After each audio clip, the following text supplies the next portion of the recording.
Hello and welcome to the Canyons Are Calling podcast. I'm Charles Jocelyn, your host for the show. So I just have a couple of things before I get into the show today because it's a really long and fun interview.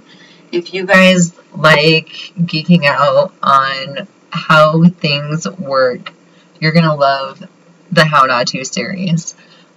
Brent, Roth, and Jenks cover everything. And then Ryan's channel, How Not To, also covers things like slacklining and climbing and caving and all sorts of things.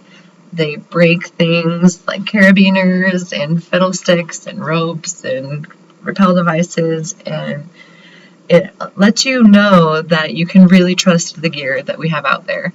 So it is a really awesome interview, and if you guys have not checked out the How Not To videos on YouTube, definitely do that. The whole course on the How Not To website is really great. Brent Roth has put in a ton of work to explain how to canyon, and it's really, really incredible. He covers a lot of information. So before I get into the show, I'm just going to take one quick second to thank my Patreon members. I have just ordered some audio equipment for the podcast that I'm super excited about. So I'm going to get the sound better, and it is all because of the people that support the show that allow me to financially be able to make huge purchases like that. So thank you very much for everybody that supports me on Patreon, whether it's the $2 or the $20 tier. It all adds up and has allowed me to purchase these kind of things for the show. So I am excited, and hopefully the sound quality gets a lot better and you guys notice. If you want to help me on Patreon, you can do that at patreon.com/thecanyonsarecalling. It's just a place where you can support artists and creators like myself, where we don't have sponsors for our show. We just do everything ourselves, and just a way for people to contribute. So whether you want to make a one-time donation or a monthly donation, it's up to you. Any amount from $2 to $20. And with that, you get to join us on our monthly canyon calls. So this next coming up Wednesday, we'll be having a canyon chat, and we'll just talk about all things canyon. And also you can join us on our Facebook group page and on Instagram, and we'll have links to those in the show.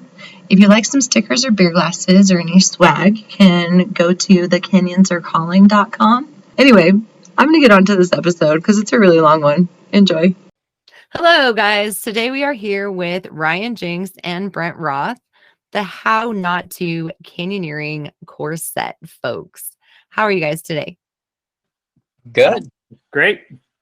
Awesome. So, Brent, you are in the Washington area, is that right? Yes. Yeah, I actually live up in the town of Bremerton on the Kitsap Peninsula, across the water from Seattle. Oh, nice. Beautiful. I lived in Federal Way for a little bit. Okay. Before I started canyoneering, unfortunately. Yeah. You missed that window. For sure. And Ryan, you're from California? I am from California. I'm living in Redmond, Washington now. And I never did canyoneering until I came up here one time to meet Brent. And then while I was up here, won the girlfriend lottery and came back up here to redeem my prize. Oh, so, very nice. Does your girlfriend also do canyoning or no? She's gone down a few now. Very cool.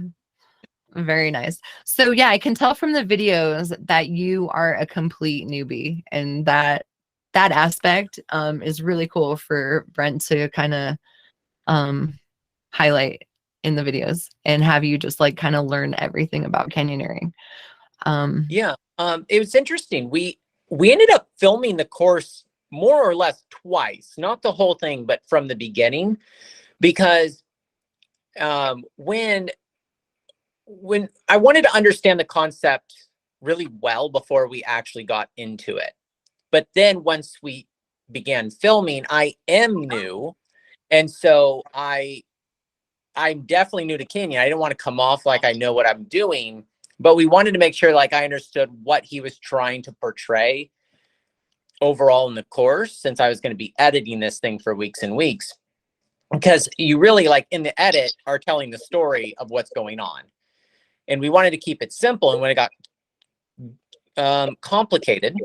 We'd add text on the screen, we'd cut certain things, but it was nice to experiment being the new person on content that I wasn't used to making. So because the channel used to be all about slacklining, and it kind of slowly morphed into climbing as we found bolting to be like the common ground between the two. And I enter canyoning with this climbing background of climbing big walls, rigging big high lines. And so I'm familiar with ropes, but I'm not actually familiar with hydraulics at all. I avoid any water that's below 80 degrees and prefer 102. So that was it's like it scares the hell out of me when I see like these I don't even know all the terminology, but just I don't want to get sucked under a rock and get stuck under there. Yeah. Like the rope part's fine for me. But like it's the mystery. I just when you don't know something or understand something, you have fear about it. And for some people that's gear fear if they don't understand the gear. But it was really fun. Recently, we went canyoning, and after obviously we made this course, and I know what I'm looking at now. Every time Brent rigs some MMO, EMO, some releasable system, transfers it over to whatever so he can come down. So, yeah, I mean, it's kind of neat to see how different the ropes are. The rope systems are if you're properly canyoning in a wet canyon, and the reasons why you would rig, let's say, releasable versus a static system that I would be used to as a climber or a double. Yeah. So did you find the transition confusing at all, or was it pretty smooth? Were there things that you were like, this is crazy? How did that go? It's just so canyoneering is finding the most dangerous place you can rappel, and you rig it as safely as possible. Yes. And you're like, these guys are really interesting in like their priorities. They just sit around and talk about how safe they can make rappelling in this thing that I would actively avoid. And so I'm like, okay, sign me up. Oh, I get to wear a wetsuit. Okay, this will probably help. Really thick ones. You can barely move. Yeah. So you're permanently looking like a statue. So Brent, how did you get into canyoneering? I come from a whitewater background. I got into raft guide training and swiftwater rescue training and stuff right as I was coming out of the Navy and retired, and absolutely loved the whitewater side of things. And I got into technical boating fairly early, class 4, class 5 stuff. And in doing the swiftwater rescue training and stuff, I just found I love being in understanding the hydraulics and being in those places that most people feel very uncomfortable in being. And it does come from a level of understanding. And the irony of all of this is I am a horrible swimmer. Like truly, you throw me in a swimming pool and want to see me do some laps, it ain't gonna happen. If I'm swimming in the deep end, I'm not there very long. I'm either pushing off the bottom and coming back up or grabbing the side. If I play water polo, I have to be allowed to use the ball as flotation. That's just my rules, which is not allowed in water polo. So I'm not very good at it. So it's interesting that I come to this with that lack of a skill set, but I find extreme comfort in an environment that does terrify a lot of other people. And when I got started in the swiftwater rescue training, I was introduced to technical rope systems. I was just a basic weekend warrior top rope climber, and it was like, oh yeah, I love carabiners and ropes and doing some stuff. But the swiftwater rescue training and getting in my instructor certs was the first like getting into mechanical advantage and pulley systems and all this stuff, and I absolutely love that. So I pursued that a lot more I took a 14-day technical rope rescue course, and anything else I could get my hands on, and learned about canyoneering and the growth that was happening in Washington State. And I was smart enough through life lessons and learning things the hard way. It's like, this is something that I'm going to give it the respect it deserves. And before I just assume I know something, jump in to this environment, and started looking for a community or people or somebody to go with.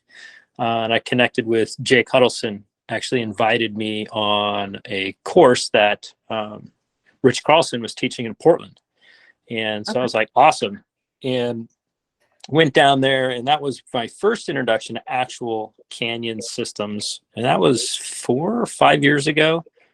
And had a very interesting conversation with Rich about that and my background and looking at this sport from a swiftwater rescue lens of like, holy crap, there's a lot of like, don't ever do these things in swiftwater, and we are doing them in the canyon environment, like reducing snags and drags on your PFD, and so nothing gets caught, and I'm putting a harness full of rated gear around my waist that is not releasable.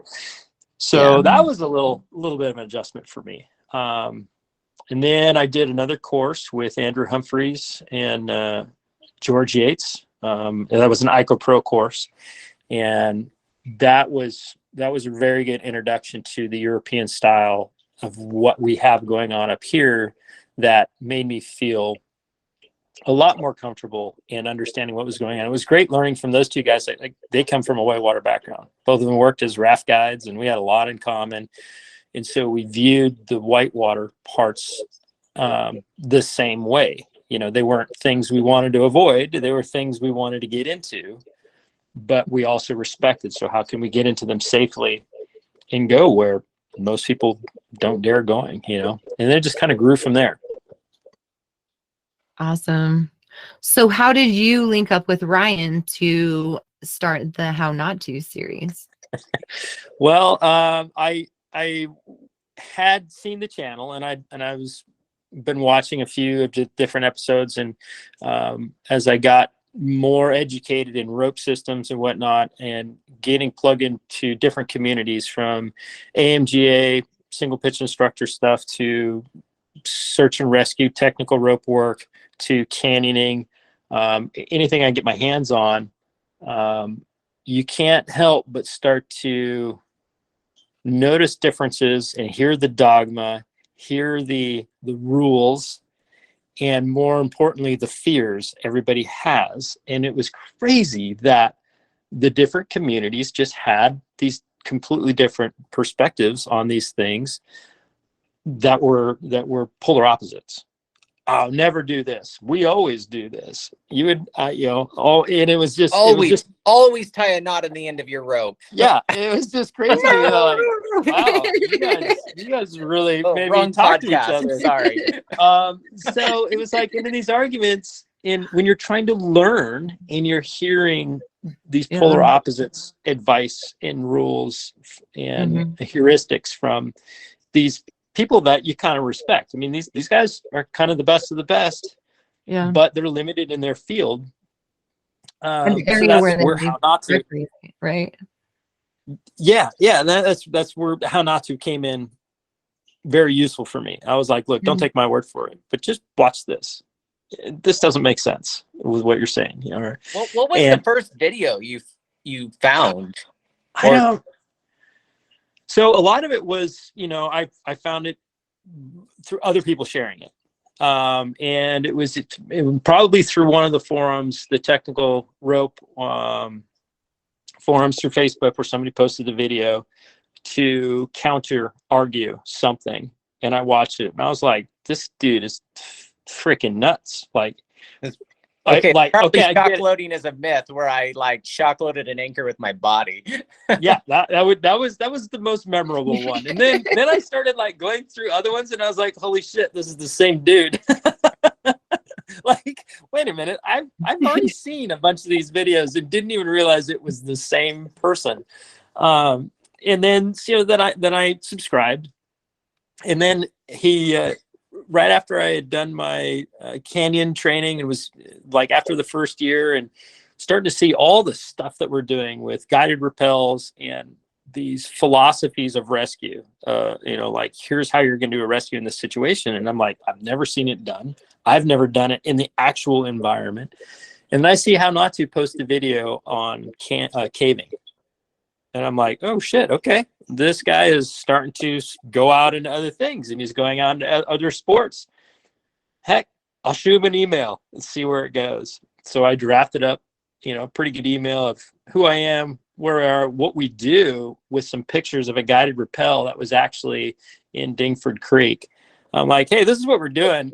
And I kind of like want to know what are the forces here? Like, what are we dealing with, And then the rescue side of me goes, and what are the forces if I have to do a rescue on this? This has got to be a lot. Yeah, right.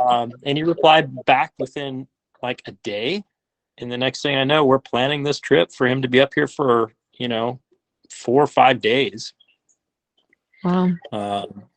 Yeah, I respond to emails either the same day or 6 weeks later. It's never in between. That's kind of how I have been lately. It's kind of bad. But so, Ryan, want to tell us a little bit about the How Not To series and what else you cover and how, like, what you thought about getting into canyoneering? Yeah, How Not To was a pilot for another channel I was doing that I never ended up doing, because how hard can highlining, the slackline kind, how hard can it be? I'm going to make about 10 videos and teach everything there is to know. And about 4 videos in, I realized most people don't have the answers that I needed to like make each concept. I opened up a rabbit hole. And then, and it wasn't until like 2 years later that I needed to break some sew-in loops, because then you don't have to use a web lock, which is heavy to carry. You can just connect it right to your anchor. And I'm like, oh, wow, sew-in loops are amazing. But I didn't want to ship it all the way across the States. So I was like, well, I'm going to be cheap and have somewhere local do it. But like, if they fail, you die. So I'm going to make sure, like, I'm going to do my proper due diligence and brake test different things. How many bar tacks does it take to get? So I got nerdy real fast. And I learned that ram pullers on Amazon have a 24-inch throw, which is, you're not breaking you're not even getting the slack out of a system with 24 inches of pull, especially when you're testing nylon sew-in loops, right? So then I got a second one and connected them together. And then I got a cable puller. And then I realized if your cable puller handle is in line with the cable, you're going to whack yourself. And then I built there's where I had a slack line, there's trees in like a semicircle. And so I was able to create a 2-to-1 to a 2-to-1 to a 2-to-1 to a 2-to-1 to my van. So I could pull, and you have to make each one increasingly bigger. So I could pull the end with my van and create 50,000 pounds of force. Why would I want 50,000 pounds of force, you ask? Because that's what was on sale on eBay for $400, was this load cell that was rated 50,000 pounds. If you don't know, those load cells are heavy. My mom tried to pick it up to put the package in my house when I was out of town one time. She had to leave it outside because it weighed so much. So oh, wow. I ended up building this entire slack snap rectangle metal machine you see today around this $400 poorly decided purchase to make this super strong slack. And when you really don't break things over 50 kilonewtons 99% of the time, if you're just testing knots or carabiners or whatever. So I completely overbuild and overkill all of this. And the channel ends up becoming about breaking gear, because that's what's getting the most clicks. That's what's unique, instead of me just being an echo chamber of what's already on the internet. And then as a climber, it kind of crosses over, because I'm highlining and slacklining in Yosemite. So we need to also climb the Lost Arrow Spire to rig the Lost Arrow Spire. So we start breaking carabiners and a couple of things. Well, then we're like, well, bolts become a big topic. And so people get really emotional about bolting. And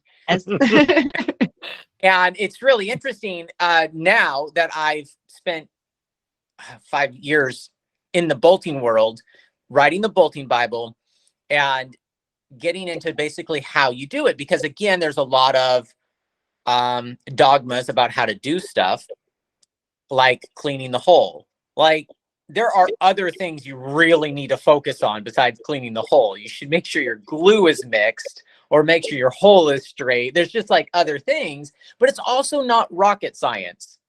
And I think so many people treat it as if they got a PhD in the topic before they put in their first bolt. And I assure you, they did not.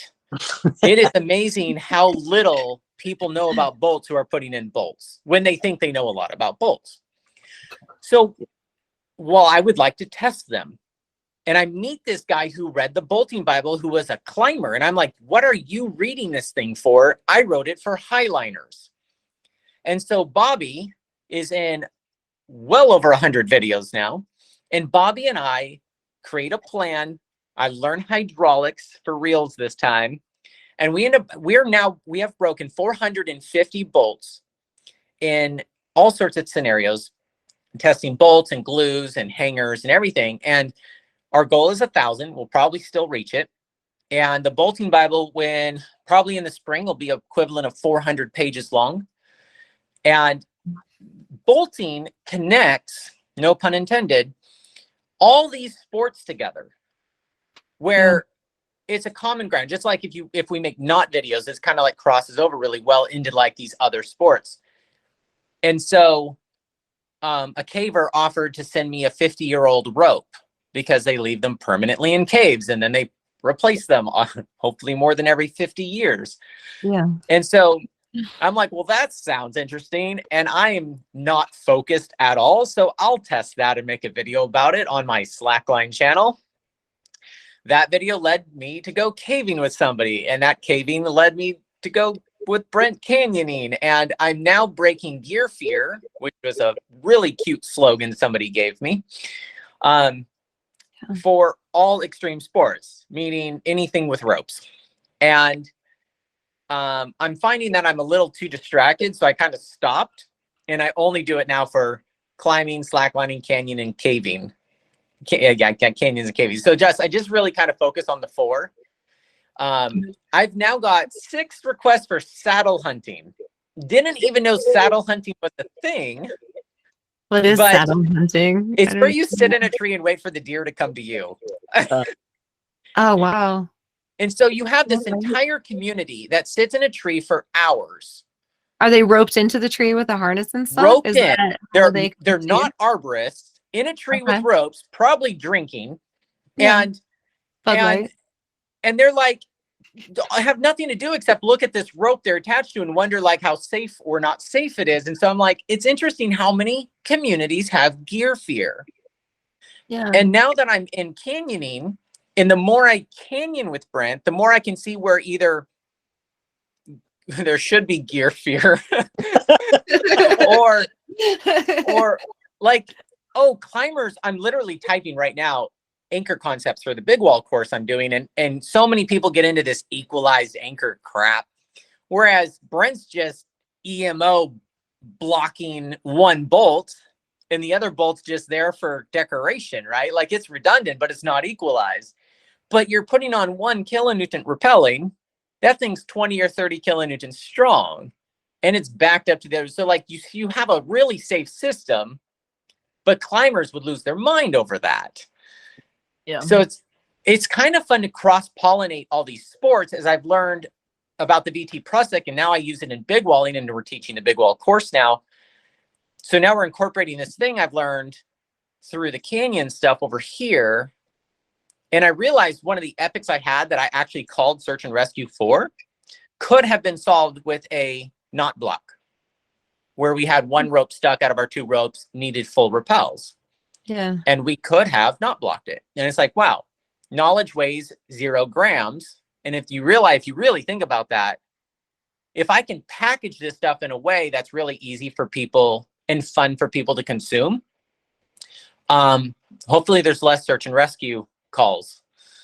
Yeah, 100%. And we're not going to ever prevent them all. But Right. it's nice, like in 2022, we should have like, we shouldn't have some of these questions we have. It's really weird that we have myths floating around on the internet that I still see occasionally. And I'm just like, how do you still think that with the internet? Like, don't you have access to the internet? It's not just me preaching some of this stuff. It's like a lot of people are like, oh yeah, if it's 20-1 safety ratio, do you need it to be redundant? Or do you Right. like, I don't need to get into all the anchor stuff. Right. Like, why is the slow pitch not okay in a waterfall? But I noticed you guys When it's dry. have two different cultures just in America about dry canyons and wet canyons. Yeah. And in different priorities during rappelling. And I have done one dry canyon, but when you're in water flow, especially this is interesting. I've never seen a sport that incorporates so many new people down a canyon. So I think also because my experience with Brent is he's taking maybe more new people than another person, since he has enough gear for 10 people, it seems like. Right. The difference between Brent and a guide is Brent doesn't get paid. I feel that now. No, but like, if you're going to bring a bunch of new people big walling, I would probably big wall differently, you know? So Yeah. it's, if you're going to be in flow, you're going to be in water, you're having people who are rappelling with these thin ropes without knots on the end down a waterfall. Yeah, you're probably going to be into releasable systems, or should be. Yeah. What are your thoughts on that, Brent? Yeah, the concept of retrievable and releasable, two things. Retrievable meaning, how do I get my rope back? And releasable meaning, what can I do rescue wise or at the top once I build an anchor, seem to be so unique to the canyoning, the moving water side of canyoning thing. But then after learning about it, it's applicable to so many other areas of problem solving. You know, Andy Kirkpatrick wrote that book Down, and it's literally a 1-inch thick book that covers retrievable systems. Like, there's so many, and I it was a very good read. The guy is, I love the way he writes, and I don't know how many times he said in there that this should not be your plan A, plan B, plan F, or Z. Like, he's talking that when everything else has failed, you can still get home in the evening or get down outside of, 12-hour span. It was supposed to be a 2-hour tour. In some of those, it was like, oh, those are plan A systems for some canyoneers. And so then again, that perspective of where you're coming from and how you're looking at it. And then I just started thinking, I'm like, where else can these systems, where else do they apply to? Can they apply into search and rescue systems, which is a whole nother religion, if you want to call it, of rope work, that is opening perspectives. But yeah, I love releasable systems, but I don't absolutely use them every time if I don't need to. So again, coming from, for me, it's about learning about the environment and learning about all the tools that you have and the right tool for the right job. So there is no one system that is always going to be the right answer or always be the most safe. It's because you're in an always changing environment. So that's my take. Or the more you know, literally, the more fun you can have. I don't want to say you really want to be safe or whatnot. It's like when I used to race downhill mountain bike, I wore body armor and helmets just so I could ride another day, because I hated being injured and not being able to ride for a day, or worse, a week or 12 weeks because I'm in a cast. Yeah. Which those are the days that I wasn't wearing the proper safety gear. So it's kind of the same thing with this. I think if I know the right systems and I can move more efficiently, it's more time for me to enjoy why I went there. I'm not racing the clock. I'm not racing hypothermia. you know, Yeah. people getting or whatever. It's like, no, these are just simple solutions. And that's where I like approaching learning these things from that aspect, not because you have to or it's safer or because somebody else is telling you have to. It's like, literally, it's an opportunity to enjoy it more. Yeah. I know here, like we don't have a ton of wet canyons, but we do have canyons that hold water. So the first time I went through Imlay Canyon, I wore my 3-2 wetsuit, and no, I think it was my 3-2 at that time, and I was getting hypothermic like partway through, and my friends started having me do jumping jacks. They gave me their extra neoprene layers, were giving me snacks, like hiking me out to the sun right away.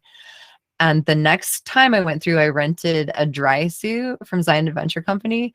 They gave me 3 thermal layers. They're like, put 2 on when you start the canyon. If you get hot, take one off. If you get cold, put the other one on. And I was so comfortable. I was like laying in the potholes, just like lounging around swimming. And my friends were like, hurry, it's cold. But I was really, really comfortable. And it completely made a difference on my thoughts of the canyons. A lot of times too, people will ask about the subway, and I'm one that will carry a shorty wetsuit through the subway in July because I like to be comfortable in the water and I get really cold really easy. So my friends think I'm ridiculous, but that's what is going to make me comfortable in the canyon, and I know that. So they don't have to carry the wetsuits, but they don't need them. And it definitely makes a difference with the water protection for sure. Yeah. Even in the Swiftwater side of the things, it's like I'm a big proponent of having the right gear, being comfortable for several reasons. With raft guides, we always say prepare for the swim, not for the float. You know, it's like, well, it's so hot out. And like, that water's 40 degrees. You find yourself in that water for a significant amount of time for a particular reason, you become useless very quickly. So prepare for the swim. So it's like, you know, canyoning's the same way. I think we prepare for the worst. The coldest I've ever been in a canyon was in a Southwest Canyon. It's crazy. We went and did Ingolstadt, and the beta was, oh yeah, we don't need wetsuits. The crazy part is I had a dry suit on that trip. I had everything down there, but oh no, let's go with the current beta. Well, it also had snowed a day or two before. Oh, And geez. those potholes were full. There was no flowing water. And we wasted a lot of time up front waiting. Was doing pretty well. And then got to the point, the first pool was like, there's no way. And I went in fully submerged. And I was shivering so hard. Like, it was bad. And with I've done woofer training and stuff several times, and so I was monitoring my own, like, what's going on in my body right now. And it was impressive that when it was getting bad, like, if we need to move and to move quickly, this is what I need, and this is what other people need. How the group, because we all had very similar, went from, it was still fun, but went from a couple of people rigging, and we were just taking our time to leapfrogging, and like, I never stopped. So like, once that point had happened through that, everybody pulled it together, and it was pretty awesome to see, because everybody knew what to do. Everybody knew that this is now more urgent, and it wasn't panic mode. You know, it was just simply like, yeah, this is no more dilly dallying. You know, let's move and move quickly. That's so awesome. that's another part of it, you know, is your personal preparedness, but also the preparedness of your team. Like Ryan said, like, I do take a lot of new people, but I'm very selective of where I go, what the conditions are, what are my bailout plans. But to go into a new place with people, with a team that you trust, that have a certain level of training, makes a world of difference. Yeah, because sometimes when you have that sense of urgency and a couple of people in the team don't have that same sense of urgency, things can still go bad pretty quickly. Yeah. Gotta work together as a team. Yeah. There's a term that I use that I've heard other people use when you go into guide mode, when it's like, oh, this trip isn't going the way we planned. And so I step in and it changes it for me. It's like I was not planning on, working today, so to speak, but Yeah. now I'm hustling, I'm not enjoying it. And it's like, yeah, I get a little bit more selective then in who I'm going to go boating with or canyoning with, because I don't feel like going in guide mode today. I want to enjoy the Yeah. day. As a person who has guided and taken several new people through canyons, I know exactly what you mean. Yeah, right? Yeah. And there's groups that you go with that will share in the rope work. And there's groups that you go with that watch you pull every freaking rope. And that is ridiculous, right? Like we can all step it up and help pull and bag ropes. Yeah. We're all enjoying the time. That all starts with, a level of training. Yeah. If everybody has some common training in the technical side, but as well as the culture side.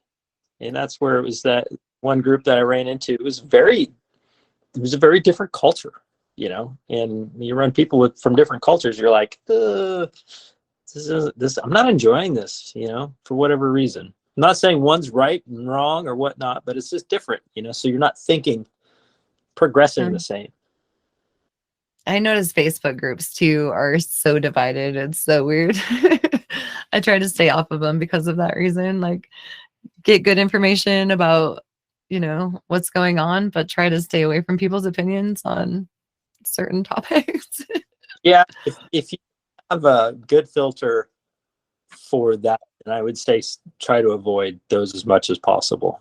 And unfortunately, people who don't have good filters, usually they don't know they don't have good. And exactly. so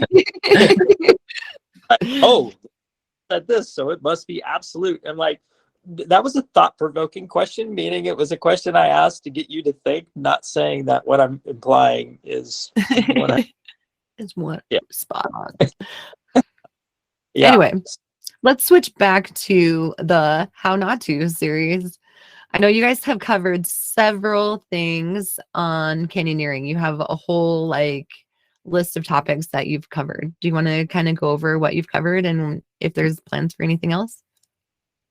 And how the corset works, because so we didn't want anybody to think it was a canyon course. Like you're gonna watch this course and you're gonna go canyon. So we thought it was really funny to call it a corset, which we do have some videos somewhere of one of us wearing a corset. Oh, you do? That's hilarious. We gotta I haven't seen that one yet. It's the NSFW content.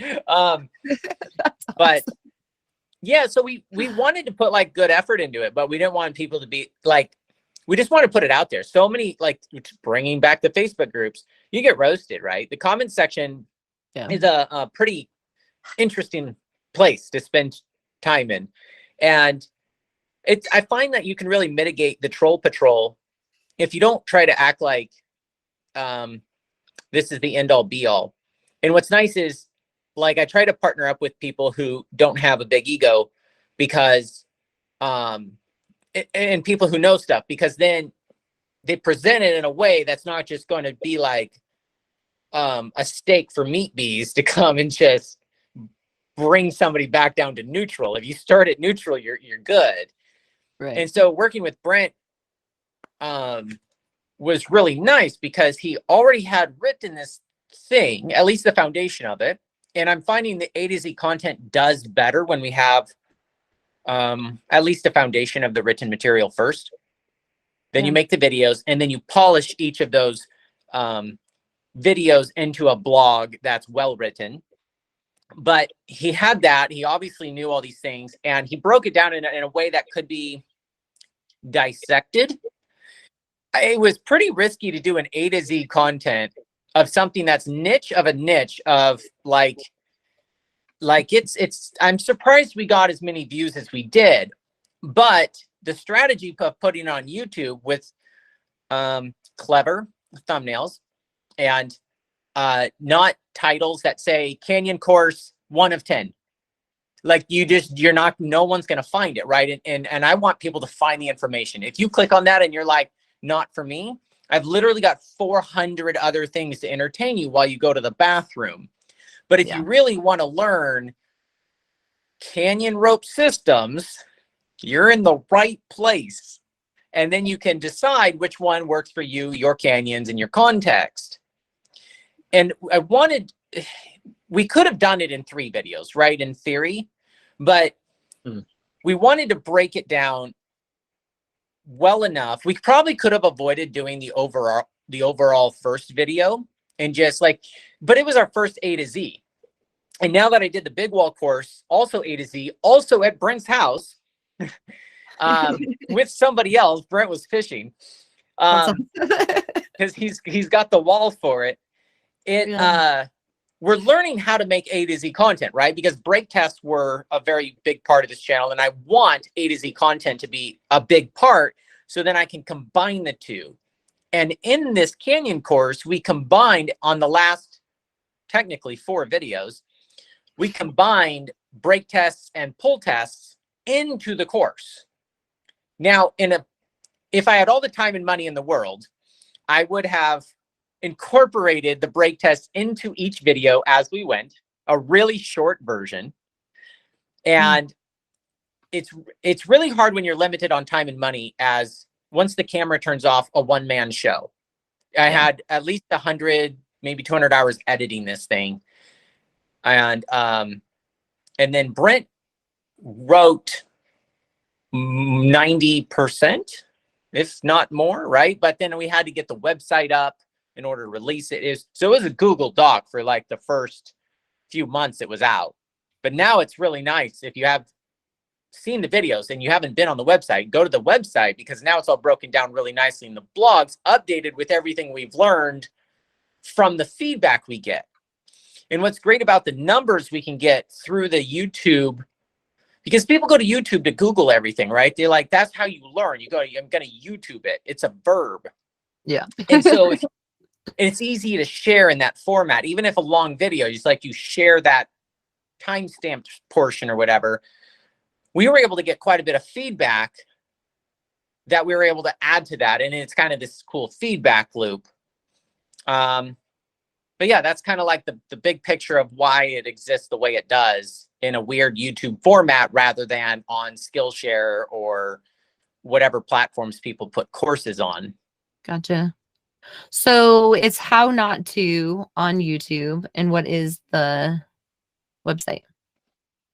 If you go to hownoto.com, under courses, you can find the canyon rope systems. Okay. And that's the best way, because then that main textbook of canyon rope systems, it has all 10 videos listed there. Of course, you can go to the YouTube channel and find the playlist canyon rope systems, but really like the meat is in the blog, because it like tells you what order to go through this chain of 10 videos and why they exist and what you're going to learn. That would make more sense to the person that's watching the videos too, I'm sure. Yeah. Yeah. The written, you can't do everything in a video, and you can't do everything in written form. And so it's nice having a blog with every video and a video with every blog. But I watched you break the descenders, the fiddlesticks and stuff. And then the very first one where you were learning how to canyoneer, I thought that was hilarious. Yeah. So I try to introduce new thing I'm doing with hey, I'm doing this video. And it's just nothing more than this exists. I didn't know intentionally going down a river was like a thing until I met Brent. I'm like, what is that? Like the look on your face when I said saddle hunting was my look on my face when I learned about when it's okay, you're like, what? Sorry, Brent, you're here in the saddle hunting category. Yeah. Okay. So highlining, if you've been to Yosemite, you might have seen a highliner, right? If you're in Moab, you might see a highliner because you can see us. Most people are crossing a river and then they're leaving the river. They don't see people in the thing. So, I mean, social media posts probably can spread canyoneering more than in canyoneering happens. Right. But at least in the wet canyons I'm in, I don't see non-canyoneers. Yeah. So, Oh, I mean, people who aren't trying to be in the canyons. yes. I just didn't walk upon it. But yeah, how did the course turn out for you, Brent, as a finished product compared to what you thought it could or would be? I'll take that one step farther. It's like how do I feel about where we're at versus where I thought was going to happen? Initially I sent you the email, you came up to visit. I was like, I'm going to take him to the canyon. And I'm like, man, I really want to see, personally, I want to see some tests on these things. And then also deliver a message of safety. This is canyoning. There's risk involved. Like, boom, here it is. And it's not, hey, let's grab our rope and a PFD and go try this. Like, no, because I was starting to see that. I was definitely starting to see that in working with the Seattle Mountaineers group and teaching courses in, mid-July. You seeing somebody with a kayaking PFD and a climbing rope, and it was like, holy crap, this is exploding, So that was my motivation. That's what I thought we started. And I had it all, I had a spreadsheet, I had it all planned out. It's like, this is where we're going to go. I want to do these things here and like capture this. And like, I'd never seen Ryan's process before. How does this work? And I'm a little bit more, I would say, I don't know if I'm higher neurotic than Ryan, but I am definitely a little bit more militant and like, I'm trying to adapt the 70% rule to my life of like things that I do at 70% are usually more than acceptable to everybody else. But I don't put it out because I want it to be 100%. And the problem is that most people don't know the difference between 70 and 100%, but I do.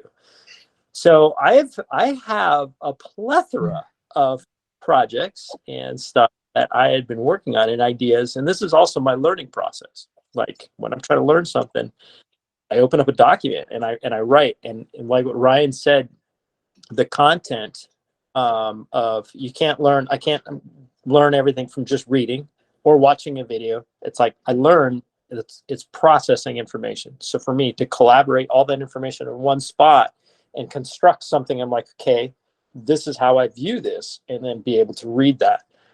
So when we went into the canyon, we did some things. He's like, yeah, let's just take it easy. Well, one, he showed up at the house, saw the gear and was like, holy shit, you've got a lot of time and need an outlet. I'm like, why do you think I called you? And then and stuff like very quickly. I scheduled 4 days. We were done in 2. And he's like, yeah, I probably got like 7, videos worth of content here. And I'm like, what do you mean? Like there was no rehearsals. There was no script. We didn't do it. Jam this together. Blah. I was like, yeah, pretty much. I'm like, okay, well, what do you want to do? He's like, well, actually it was, can you mind stopping in Seattle for lunch? Which was my girlfriend. And then let's go back to the house and just stuff and stuff we come up with. I'm like, okay, well, sure. So we stopped for lunch. That's another story. Met Andrea, and then came back to the house, and then he was just like, here, how about we do this? You just do that. Just put your gear up and walk me through what gear you need in a canyon. And I'm like, okay. Like now, and he pulls out his phone, he hits record. He's like, yeah, go, and starts talking. And I start talking. He's like one of those dolls. If you just turn the thing in the back and like let him go, it's like, talk about canyons, go. Yeah. And then there it is. Do it forever. And episode, and it was like, and then one of the evenings I sat down and I let him peer into my Google Drive, and I was like, hey, check out this document. There's this concept I've been working on, and it is it's rope systems used in canyoning, but I was trying to convey it in a more digestible way, that these systems, the way I learn and understand it, are everywhere. Like, just into these categories. It's an I've categorized in like, holy crap. And all of these other things are applicable everywhere else. So this information has more value than just canyoners. But that's where I'm starting it from. And he's like, dude, this is like a whole course set. Like we could break this down. And then, you know, Ryan's brain starts going and I'm like, wait, what you want to do? Like, it's like, yeah. Then, and the next morning, I don't know how much he slept, but he had this sheet of paper with these blocks of the redesigned website and these new concepts. And he's talking about the rebranding of from how to how not to was happening. And I'm like, holy crap, this is like, is this for real? Like, is this the direction this is going? Like, this was not really planned, you know? And then from there, it was, we scheduled another time. He came back up, and in between there, I went down to the lab, got to brake test some stuff. And you want to talk about how to plan? Well, the VT Pressic video, if you haven't seen that, that was, I was 2 days out of showing up down there. And he calls me up and he's like, hey, Brent, I got to do a VT Pressic video. Do you have a VT? I'm like, yeah, what size? He's like, they come in different sizes. I'm like, well, yeah, they're 7 and 8 millimeter. He's like, well, how about both? I'm like, well, I got 4 of each size. He's like, well, that worked. He's like, are you serious? And then I started asking him questions about VTs that he didn't know the answers to, like, well, what are you trying to do? And like, what are you trying to get at? And he's like, hey, how do you feel about doing a video about VT Pressics? I'm like, yeah, sure. So I brought my VT on, and we finished up some projects that he was working on, and then literally had a brief conversation. And I was like, hey, here's some tests that I would love to see. And he turns on the camera. He's like, okay, let's talk about VT Pressics. And we had an episode. So no planning, off the cuff. And it's very challenging to me. It's like, I get to preview a video, but I am in zero process part of the editing process. That is all Ryan. It's like, it's a major trust thing of like, I just, here's blah, everything. And I'm like, hope we hope it's together well of my message that I wanted to convey, and it works, and it works pretty well, because I think he's very good at what he does, and puts out something that I would probably never do, because I'm still stuck with accepting that 70%. And it's like, yeah, this gone. It's out there. It's now on YouTube. Hey, your video is live. Like, okay. So one of the slogans on the channel is super good enough, which was something my friend coined. And it's my mantra for life. And I know he needs somebody with a super good enough attitude to work with him, because the VT Pressic has 42,000 views on it right now. I checked the Sharpie, how to mark a rope, because I'm like, there's rope markers. You have rope marker material. And so it literally, in an hour with no prep, we can film what I call a gold episode, things that most people in my audience want to know. It crosses multiple sports, checks all the lists, right? Yeah. And he's a walking encyclopedia, because he's sitting on the 70%, right? Where I have to work up to the 70%. And I also struggle from procrastinating perfectionism, but I like constantly am fighting it, right? And so I like the idea of, if I had people like Brent who really knew the topic and wanted to have an outlet for sharing information, because he obviously loves sharing information, but he wants it to be like, edited well, represented well on what he's trying to get across. It's a lot of work to start a YouTube channel today from scratch. We're at 115,000 subscribers, been around for 6 years. Most people have heard of something we've done, even if they don't recognize the brand, How Not To, or most people ironically don't know my name, which is funny. I say it in almost every video, but it's irrelevant. But it's nice to like Bobby with the bolts, Brent with the canyons and stuff, and the VTs, the Sharpies. So it's like they can have this outlet without having to do the channel, without having to, like, Brent can edit a video, but without having to spend 20 hours editing. I spent 250 hours editing the 14 video Big Wall series.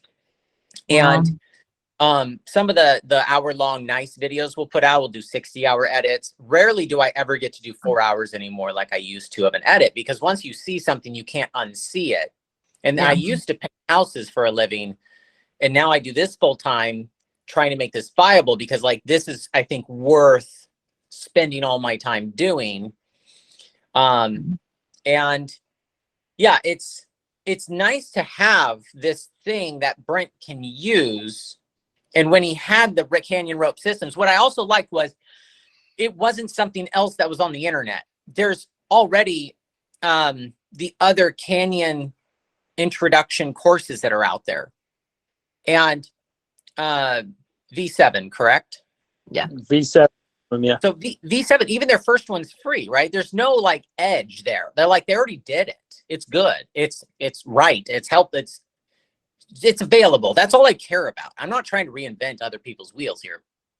No. So big walling is usually, the books are written by people who are really, really, really good, or really, really, really niche. And I'm a really, really average big waller. And I think I actually bring an angle to big walling that helps more people if they're new, instead of being some of these demigods that climb walls for 20 days. Like, you're just like, I can't relate.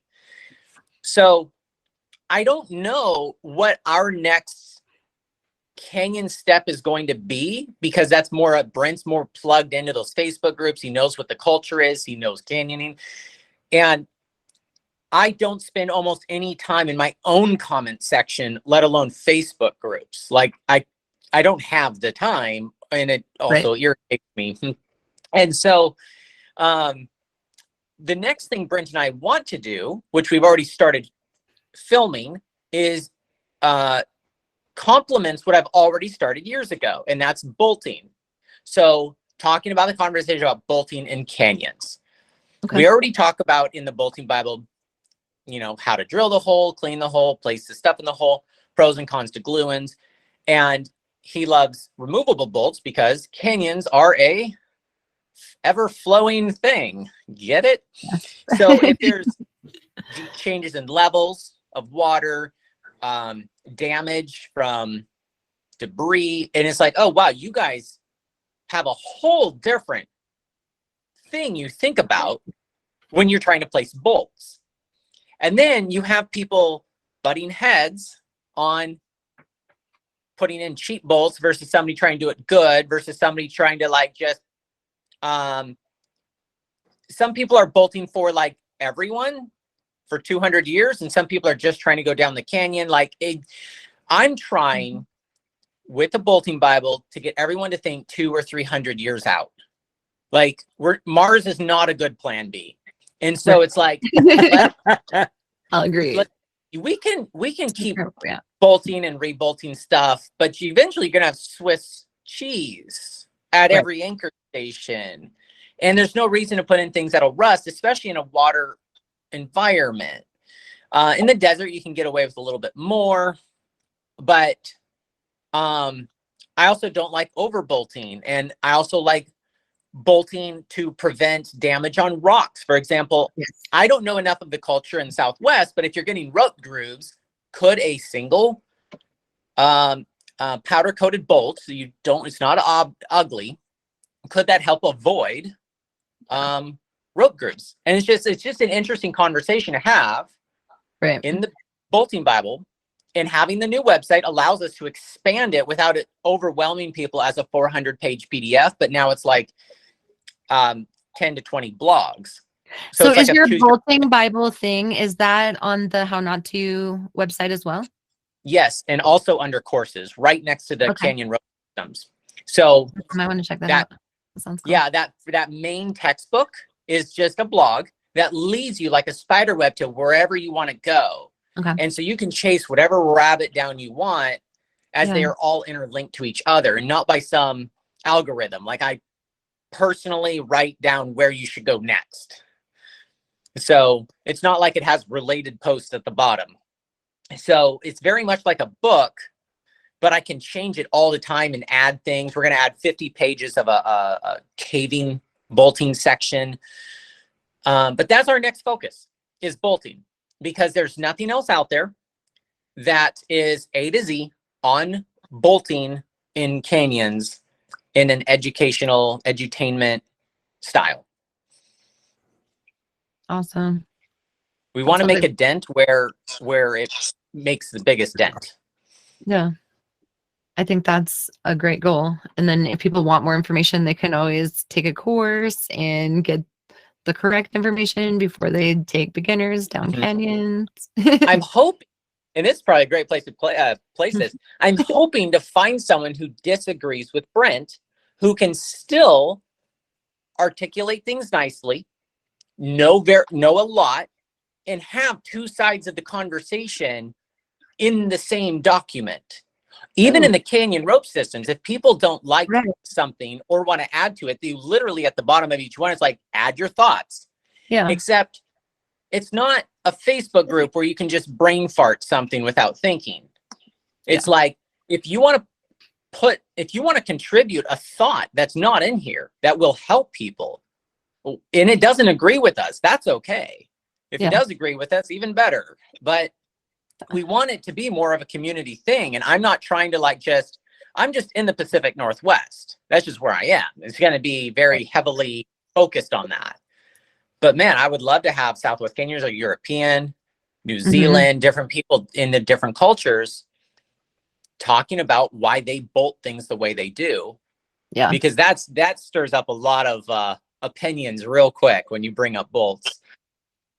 Yeah, it kind of does. There's so many bolt wars, especially out in this area. You go through a canyon and there's bolts in it. You go through the next time and they're gone. And it's like, I don't understand why.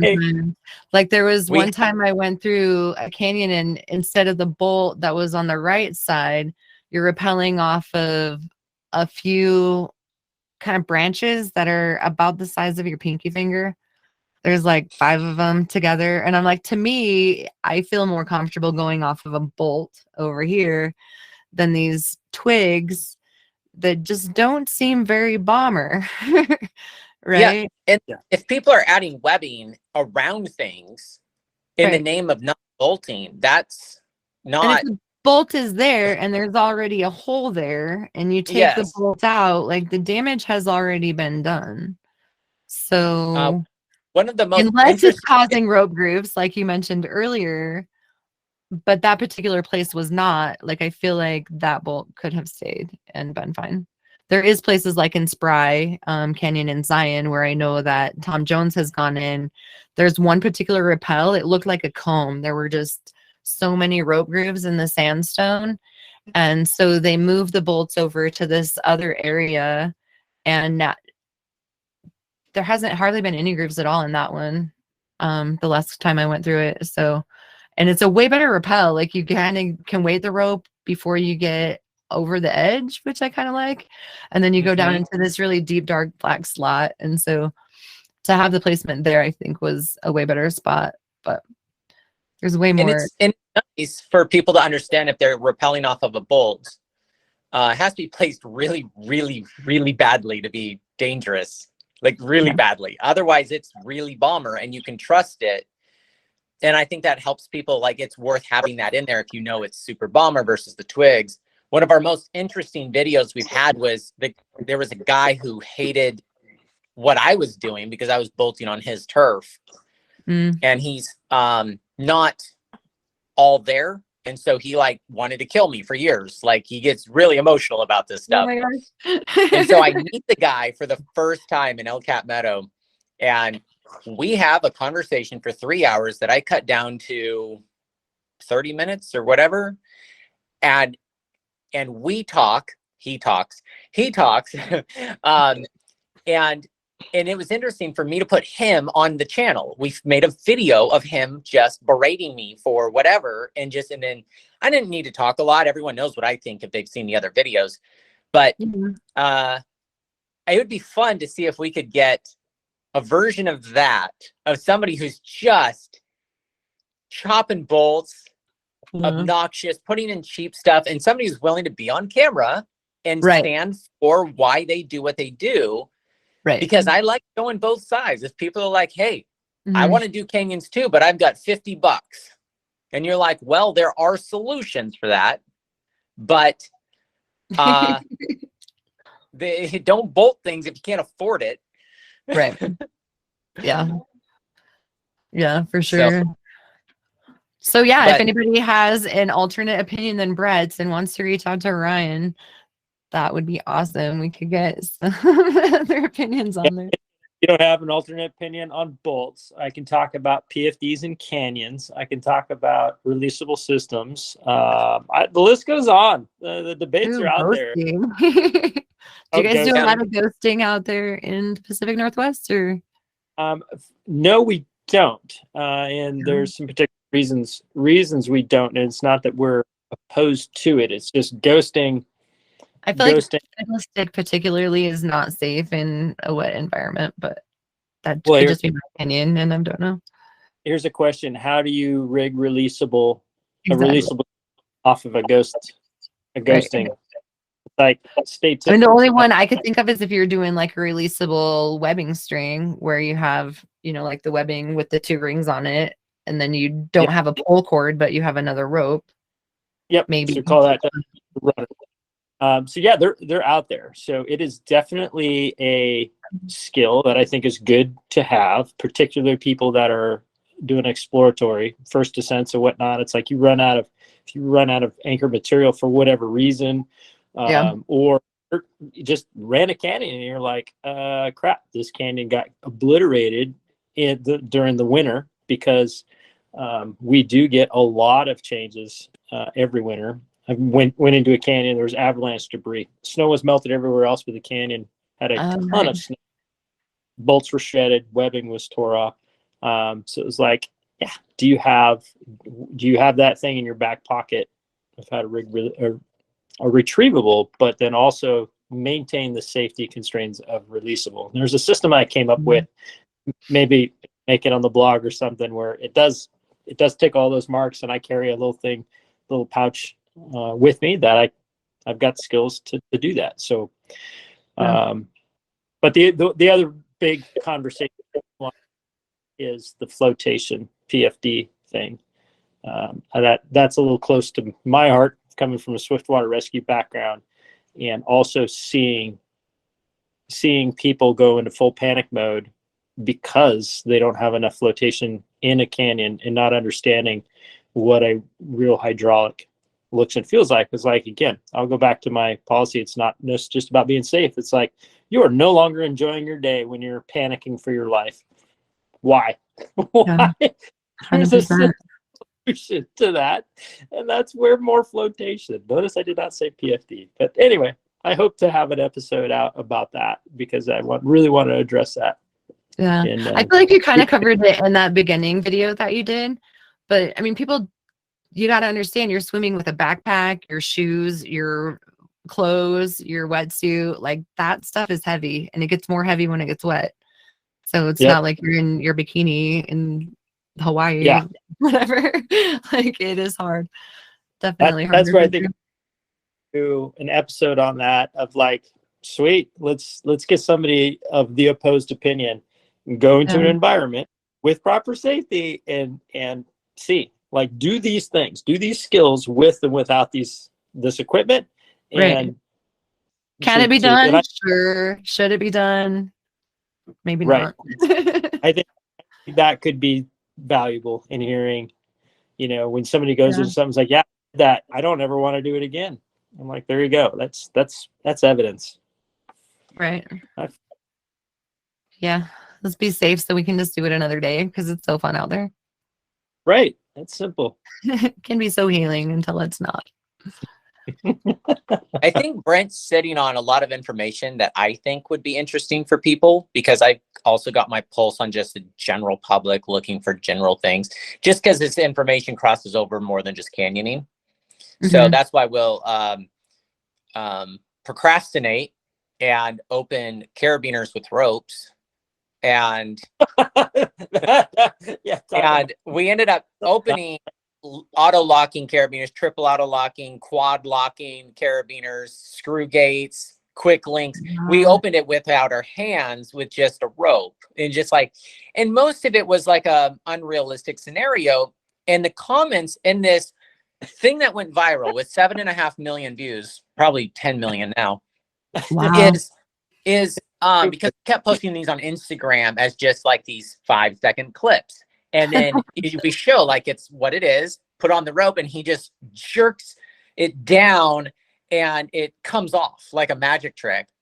And you can see like what he's doing. And then you're like, that's unrealistic. You're creating gear fear. What are you doing? I had the most dislikes on this thing. Like, that would never happen. The very next comment says, this happened to me. That would never happen. The next comment, this happened to my brother-in-law.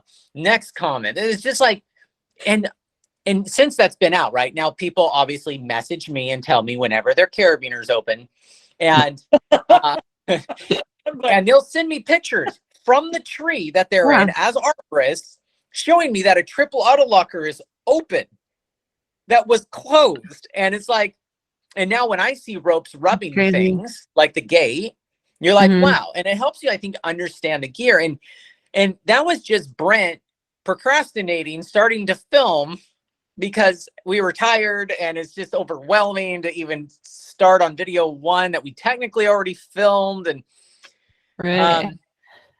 so he's got a bunch of nuggets that I like to pull out while he's trying to accomplish something else. It's crazy that you brought that up, because I had this one carabiner that I had on my harness for a while, and I would get to the bottom of the rappel, and every time it was undone. And I would get to the top of the rappel. I'm like, I know I tightened this beaner down, right? And I would get to the bottom, and again, it's undone. And like several times with that same carabiner, I'm like having people watch me at the top, like, this is down, right? And then I'd get to the bottom and it would be undone. And that carabiner is now on my dog leash and no longer goes into any canyons, because I don't know if it was just a failure in that particular carabiner or what was going on, but it happened. Like, it definitely happens. Yeah, that was just, again, hey, Ryan, check this out. During the Super Bowl, by the way. Super Bowl Sunday. This is what rope nerds do on Super Bowl Sunday. Yeah, I would rather play with ropes than watch the Super Bowl. There was a game. And like, we posted one. He's like, do that again. He posted it. And then the comments. I thought it was fun when somebody would say, oh, that would never happen with this carabiner. And I went, okay. He has every single carabiner. Pull that one off. Look at. Oh, dude, it was so much fun. We made so many people mad, and like the comment section was hilarious. And then you had dares of the next thing, and so we just kept doing that. We ended up spending hours doing this. Oh yeah, it was good. But he ended up finding a quad locker, and we ended up posting it like the next day. And it's just like, if you rub the rope, like a code, like you're trying to like get into a safe, it'll open. And he practices this a lot, right? Like they're not always the first take. Well, and then of course it's a 3-second video. And then I even started doing it at the gym, that those auto belays with triple auto lockers. I like rub it against my belay loop and pop it off. I'll tell you what, I check my carabiner every time I sit on those now. But it's interesting what's engaging to people. A lot of this stuff for me is not just brake testing gear, but it's a social science on what gets people to click. I don't always do stuff for views. I'll do stuff that's niche on niche. Like the Canyon course is not about getting views. It's making the information deeper in that specific area. And so like that, but I also have to work twice as hard then in order to put out videos that appeal to my audience, to be like, oh, I didn't abandon you guys. Here's some carabiner brake tests. Like, this is what you're usually here for. And then like, that's the sugar. And then here's the broccoli. And you just keep feeding them back and forth. What I think is actually beneficial to everyone, versus I put out a video 4 days ago about monkey fist knot passive pro for trad climbing. Just like, this thing is like, there's 3 rocks in Czech Republic that people climb, and they put knots in the cracks, and they like, this is niche on niche on niche on niche on niche. Oh wow. 70,000 views in 4 days because it's interesting. Right. And and I edited very tight. So like I do that as the fun stuff in the channel. And then I'm like, here's knots you need to know for big walling. Like nobody really wants to watch that, honestly, except the knot people who want to correct you. Oh my gosh. I ended my butterfly knot video when I narrated it a few days ago with like, tie your butterfly right. Don't tie it wrong just because we proved it's strong no matter how you do it in this video. But go out and do something that gets your rocks off. And I was rock climbing. I'm like, dude, do something with the alpine butterfly. Don't just sit at home on the couch getting nerdy about it. Like, just relax, everyone. Oh my God. That's such a great knot that you can use for so many things. Yeah, it's interesting how it doesn't work. And I actually brought up canyoning in that video because I'm like, oh yeah, if you pull hard enough, if there's nothing clipped to it to isolate a core shot, for example. Yeah. And you pull on it tight enough, unless you've got a lot of friction on that rope, it actually like completely undoes itself like a slip knot, albeit at a high force. But if you have one of these super cords of these 6 millimeter Dyneema sheath, Dyneema core, slippery ropes, and you want to isolate the core, you better have a long tail or like a long loop to isolate that core, because that type of rope could possibly, through cyclic loading, come undone. It's like you need to know the limits in order to know when to apply it or not. But if you got core shots in your 6 mil, gosh, that's gnarly. What you've been doing with your pull cord. I'll add that to the test of the super cords that we want to do. Yeah, I want to add the alpine butterfly. Can you isolate a core shot with an alpine butterfly in Dyneema? Because Dyneema is known to be slippery, and you're not even supposed to tie knots in the 12 braided Dyneema. People are using the 3 mil of Dyneema for pull cords now, and that stuff when I cut it is so slippery and so, I don't know. So we're actually Brent's trying to put together a whole bunch of super cords to see, like, you're not supposed to tie knots in Dyneema. All of a sudden you make a sheath and core out of it, and all of a sudden it's okay. And you just because it's a rope, like a normal rope. Yeah. And so what happens when you tie a knot in these high-tech cords that have zero stretch? What happens if you rappel on them? Like what's the friction modes like on these super cords? Butterflies, for example, or VT Pro-Six, do they work? Because like that's what we have on us. Right. Like all the gear we have on us, does it work on this floss that we're trying to rappel on? Right. And that's a video that takes a lot of prep to pull, like, what do you want to test, and then getting all of these ropes. I think Glacier Black is coming out with one, and so we want to include it. When are they getting it? And like, so much coordinating goes into a break test. Tom just came out with one too. I wonder if he would let me send you a link of that one to try. It's called the Slither. I feel like it's Technorma and Dyneema too. I don't know. Yeah, is it? It's what? It's a 6 mil. No, it's 8, but it's Technora and Dyneema, I think. Okay, I have heard of that one. Yeah, these I was trying to. The smaller, like 6 mil ones. 6 mil smaller, because it's people are actually rappelling on those. I mean, we use them for pull cords, and if you need to, but I would never want to need to. Right. People are, and this is my concern and why I want to do this testing. Was like, okay, how valid is, how thin of, no pun intended, how thin of a line are you talking? And does it make sense? Like, why carry a pull cord that you can't use for anything else? But also, why carry an entire second rope for just in case if one of these will work? But again, understanding proper use, time, and a place for this. There are some people that I know that are using these fairly regularly. And Canyon Equipment for You just put out a 6 mil cord. I've got I've got a large piece of that coming, but I got a piece here to test and play with. But they're all, a lot of them are fairly made the same. A few different ones from Sterling, and the other thing I want to test is building anchors out of these for search and rescue, even of like, you know, lighter weight systems, and then just comparing, like, okay, there all these things are out there. What's the difference? What one works? Like, just one of the tests that I want to do is water weight. Like, how much you're saving? What's the difference? Well, this one doesn't gain any weight when it's wet, because that's what I care about. But it also is very difficult to work with all these other things. So Brent he'll spend all this time preparing like these tests. In the better the videos, like these will be really good videos because the preparation's there, not just a brain fart that we're having, which some brain farts can actually be really good if they're like, that's just a naturally good idea, we're going to go with that.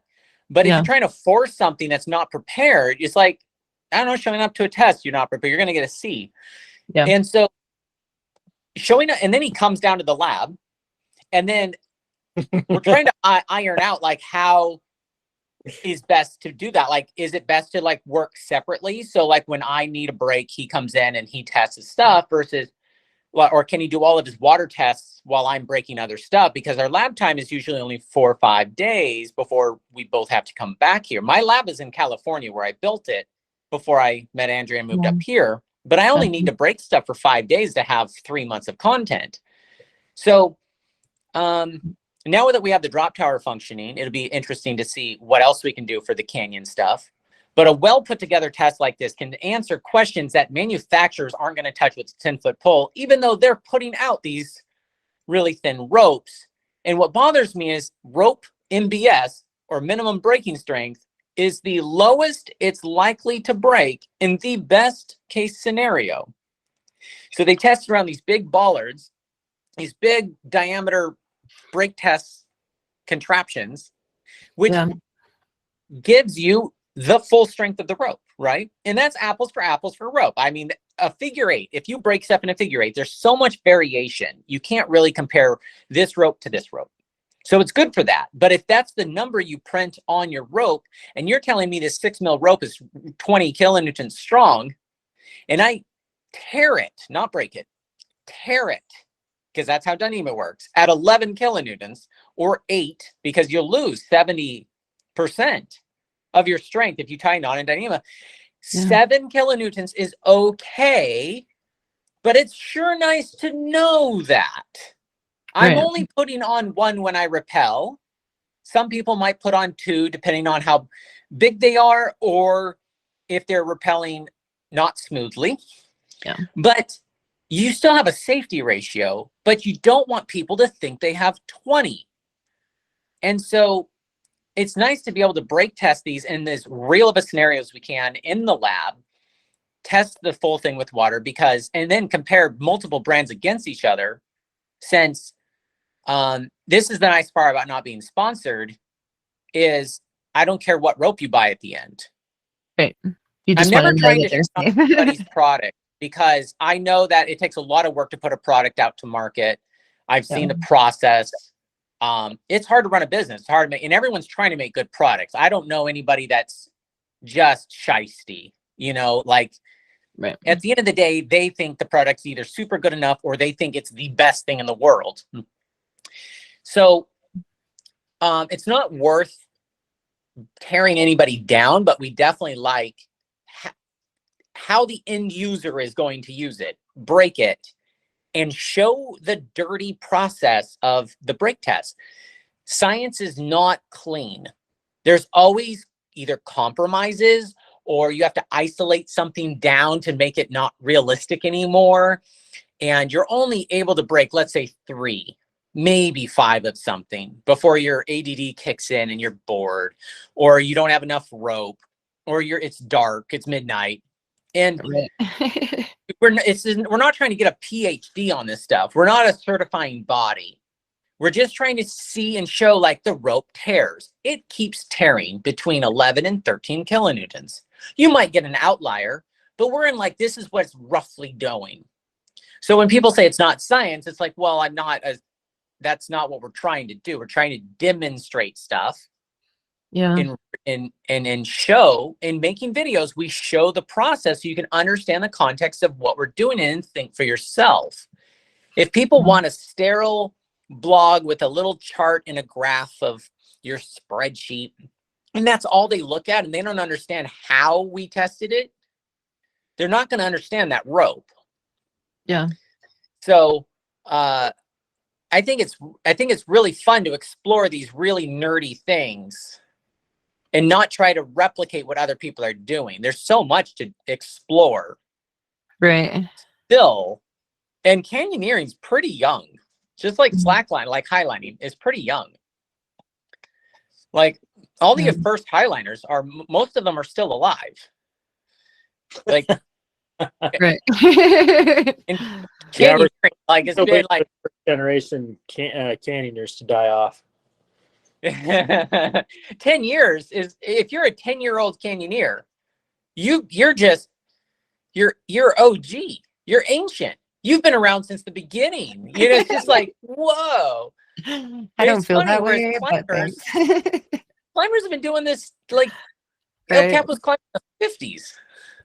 Yeah. I mean, So there's it's what, times I tell 70? people, I'm like, Tom has been canyoneering my entire life. So that's why he has the opinions that he has, because he's been doing it for 40 years. He's seen some shit, right? Yeah. He comes from a place of knowledge.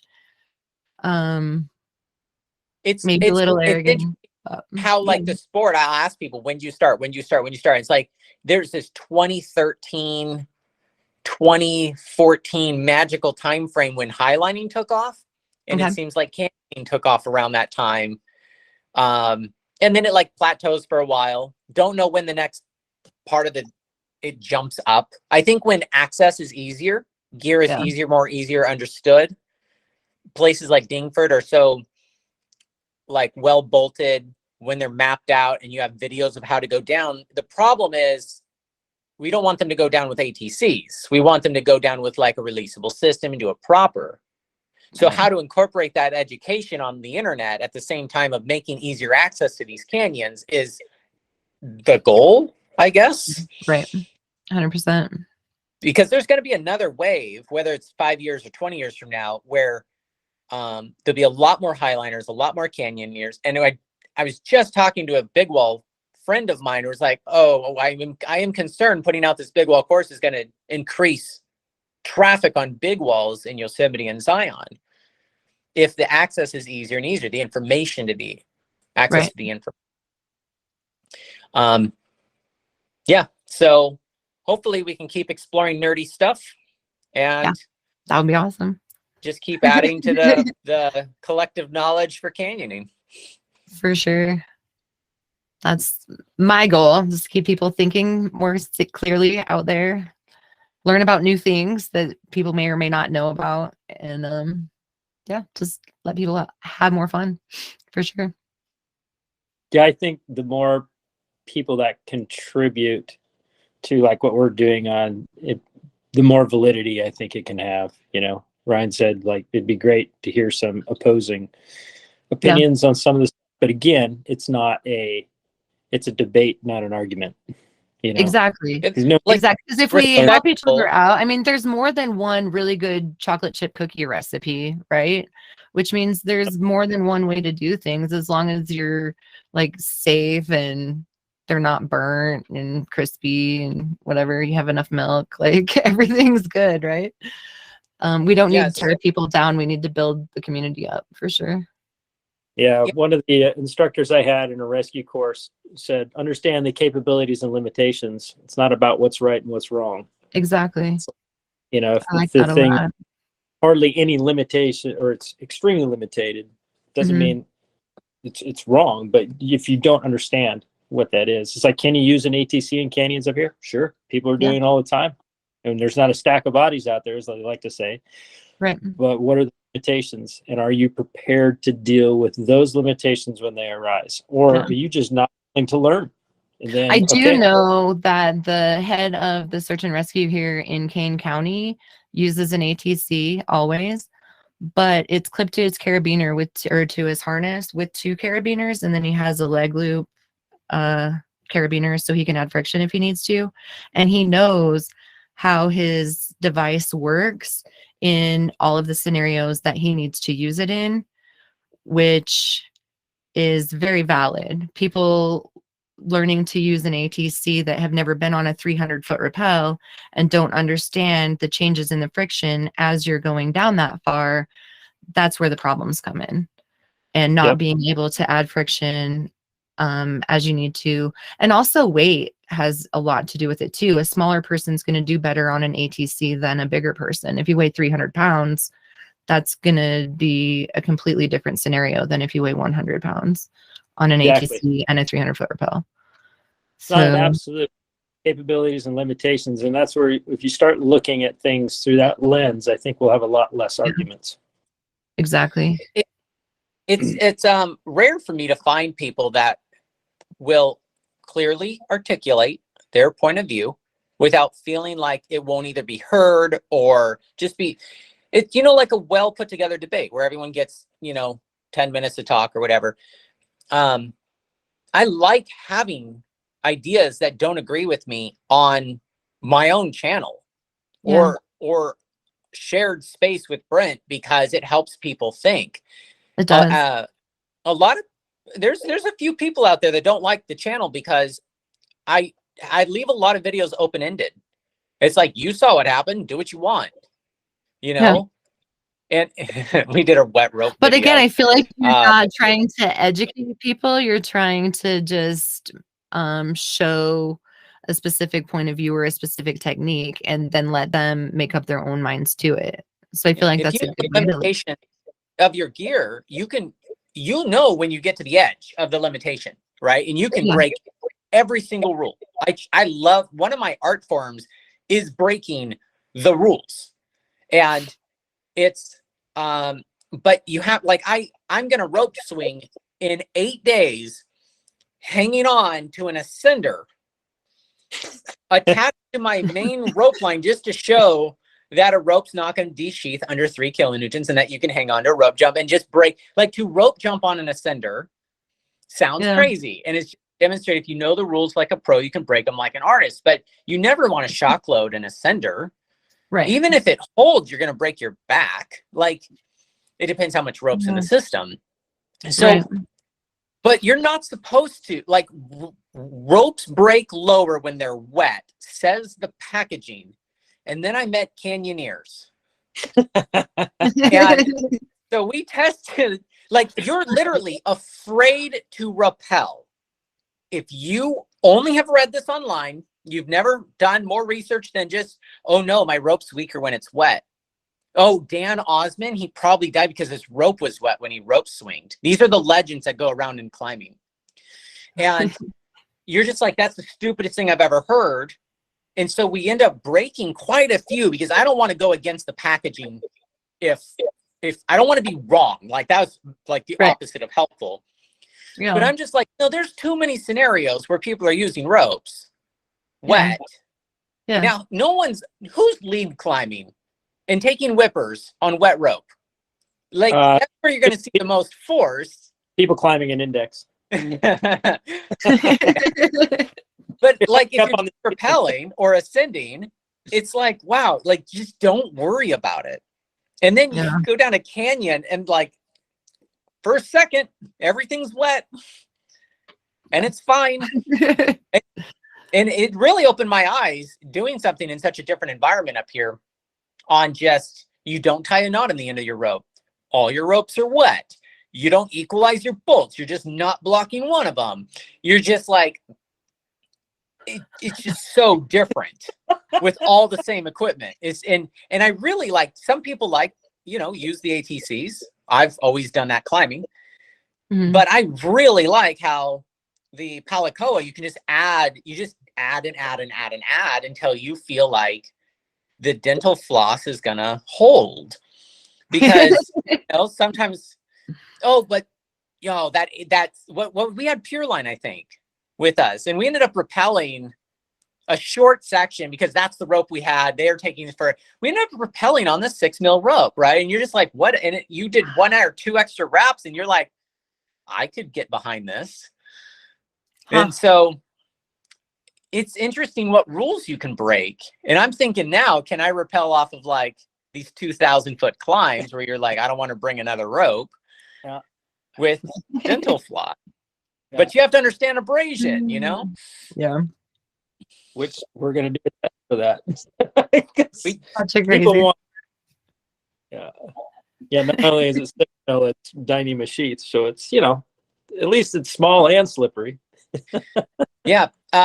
My favorite, Dyneema has a lower melting point. Be careful. And you're like, yeah, it's so slippery. You can't generate the heat. Right. You just like rub just stuff on it all smooth. day long. It doesn't have enough friction to create the heat. So you're like, it's all net neutral at the end.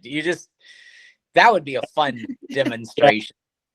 Well, we got a thermometer. I want to say Matthias from Canyon Equipment for You. He did a test, thermal imaging test, and that what he found was that the Dyneema sheath ropes. Yes, there was this concern of the lower melting point, but they didn't generate the heat on the rappel devices. Yeah. And the ones that I've used, I can attest to that. My device does not get as hot as, let's say, a polyester sheath rope that you do a 300-foot rappel on gets really hot. But if it does get hot and you don't sit still, now you're going to damage your rope. Again, capabilities and limitations. Where are you at? So it'd be good to know some of those boundaries are at. I'm going to pay more attention to that with what rope I'm using to see, because I do know the Canyon Fire gets really hot on those long rappels. Fire. So, yeah. That's why the Canyon Arrow is even more hot. I don't use it anymore. Both of those have a heavy polyester sheath. I'm not sure. Yeah, they are but polyester, and I think they're all polyester. Nylon, maybe in the Yeah. middle. Yeah. Yeah. Those are the ones that I've noticed get hot when I don't have my water cooled systems running on them. Yeah. And the slither is very, very fast, but I can't remember if it gets hot or not. I'll have to pay attention to that. It's the Dyneema one. It's a lot smoother. For sure. Yeah, I'm fortunate to actually be living up here now because I'm still like an hour and a half from Brent. But like when we have a plan well put together, like we can get together for a weekend and crush just so much content out. Or he comes down to the lab for 3 days and just we knock so much stuff out. I do try to balance the content to be a somewhat even amount between the 4 sports. The climbing content's what definitely makes the channel grow. And then the others, highlining is still like it's why I started. So I want to finish like that highline rigging anchors course I want to do and rope swing course. But yeah, it's fun. It's fun how curious Brent is with stuff, and he knows what's out there already being tested. And it's nice to supplement what's being tested instead of just creating everything from scratch. So, doing stuff that people have already done. I do find that my tests, if we end up doing something that other people have done, we can come up with very different results. And that's, I think, also valuable. Just the Not Pro, the textile passive placements that we did on the video I posted 4 days ago. People are like, oh, that test has already been done. These were the results. And I looked it up. It was done in 1997. Everyone treats it as if it's gospel. And there's so many flaws in it. I pointed out the flaws. And I'm like, if these guys made a video showing you how it was done, you would disregard everything they said. However, what they did was also a lot of work and super helpful as a piece of a puzzle for you to understand the whole thing. Just like my thing in Real Rock is also helpful, but doesn't tell you the whole story. So you get like 2, 3, 4, 5 of these, you'll understand Textile Pro and in these monkey fists. But it's funny when people think 120 brake test graph is all you need to understand something, when I'm getting vastly different results. I can't tell you how many times slackline companies have given me gear and I pull on it or just use it. And they've said, that's never happened before. What did you do? Like I had the plates split apart. I've had the Wow. pins on these web locks I could bend, and they're like, "How are you doing?" I'm like, "Why are you not letting me test your products before you make 1,000 of them?" Right. I'm really good at breaking things on accident. It's really good at not following instructions. I don't read the instructions because no one else is. It's crazy. Right. Nobody reads instructions. And What are you Brent's talking read about, Brent? all the manuals, and Brent's trying to write more manuals. So it ends up being like a really nice mix.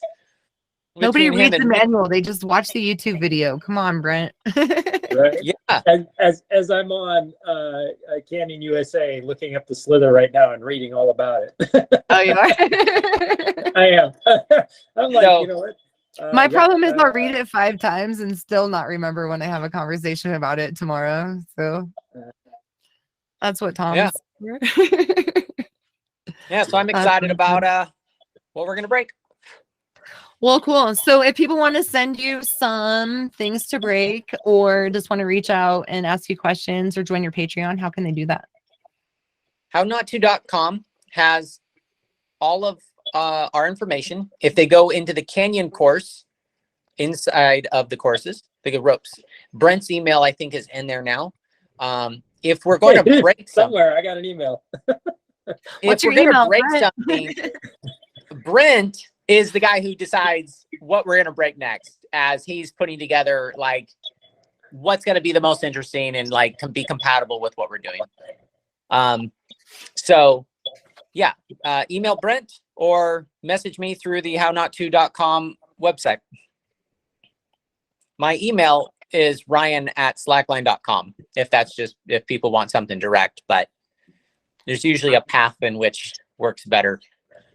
And I'll what respond in 1 day or 6 weeks. I'm not sure. It depends where I'm. Sounds so much like me. Yeah. That's awesome. You How try about to you, stay Brent? on top of your emails, and as soon as you start slipping and there's 10 in there, you're like, I'll get to those later. And pretty soon there's 20 and then 30 and Right. then 40. And then all the stupid junk email just jumps in there, and you try to have one that's No, not yeah, junk email related. that's but they find after you I cut out anyway. the junk. When I'm done cutting out the junk, there's always like 6 that I'm like, I need to either respond or do something with. And you never want to treat an email like a to-do list. You want to Right. put it on the calendar and get rid of the email. Like, Yeah. but it's easier said than done. For sure. If people want to get a hold of you, how can they do that, Brent? I would say Facebook. If you don't use Facebook, I was trying to see what contact I put. They can shoot me an email at whitewaterpirate, all one word, at gmail.com. Awesome. Okay, I normally have a bunch of questions that I ask everybody at the end, but I feel like we have rambled on a lot. 2 major things that I want to know. Number 1, favorite in-canyon snack. Number 2, is there any safety advice you would like to leave our listeners with before you say goodbye? I'll go first. Favorite in-canyon snack, definitely Snickers bars. Ryan has learned this trick. I stuff them up my sleeves in my wetsuit, and I got them tucked away. Ooh, and then they stay cold. Yeah. That's brilliant. And when they don't get cold, I just eat them mushy. Yeah, he warms them up with his arm heat. But my favorite snack is Brent Snickers bars. Nice. Because you don't have to carry them. And they're all good. Yeah. The best safety advice is to go watch all of our canyon videos on how not to. No. Well, yes, you should watch I that. But agree. that's not the best safety advice. I would say going back to what I said before, understand the capabilities and limitations, not just of your equipment, but of yourself and actually what you're doing. Like hubris, I think, is what will kill more people than anything else, particularly in this sport, of the thought you think you know what you're doing, because you don't know what you don't know. Exactly. So go out, learn, invest some time. Don't take our word for it. That's what we try to provide, as many different resources, and make your own capable decisions. That is very well said. I really love the series that you guys are doing. I'm going to watch the rest of them. For for sure. I like how comical you guys are, but also instilling like some safety measures and some common sense.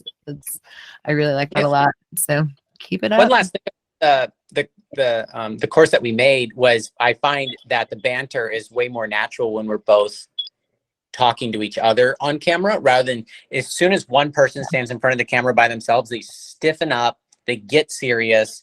And Brent's a really funny guy, but then he goes into this teacher mode. And I'm like, no.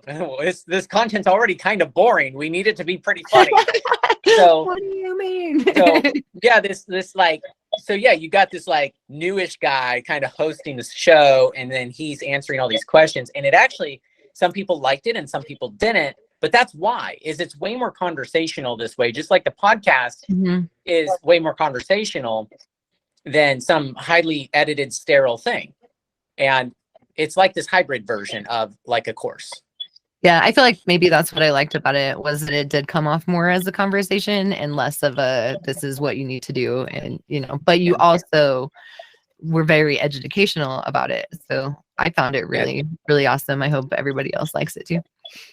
Thanks. Well, check out the website. That is huge. I'm so glad that it's up and running, and every video has its own. 9 months making like the new website. Yeah. Wow. And it's That's every video has impressive. a blog, so we've been able to add a lot of content to that, of afterthoughts and whatnot. So again, going after those learning styles, understanding that everybody learns differently, we're trying to provide as many pathways to your learning style as we can, and the website has really done that. So pretty happy That's with it. awesome. Very cool. Well, thank you very, very much for coming on the show and talking about your project. Yeah, thanks for having us. Yeah, for sure. The canyons are calling. We should probably go. Yeah, right. All right. Well, thank you very much to Ryan Jenks and Brent Roth for taking their time to come on and talk so much about their projects and the things that they break and the fun canyons that they do and all the things that they have in store for the future. If you have not yet checked out their video series, it's hownot2.com. It's hownot2.com, and then you'll see where it says courses, and then you'll find where it has the ropework canyoning course and all of the information that Brent has put together and the videos that they both worked on. There is a ton of information. These guys have worked really hard on this, so check it out, and yeah, be safe out there. I'm not going to take up any more of your time because this one has been a really long one. So have a great day. The canyons are calling. I gotta go.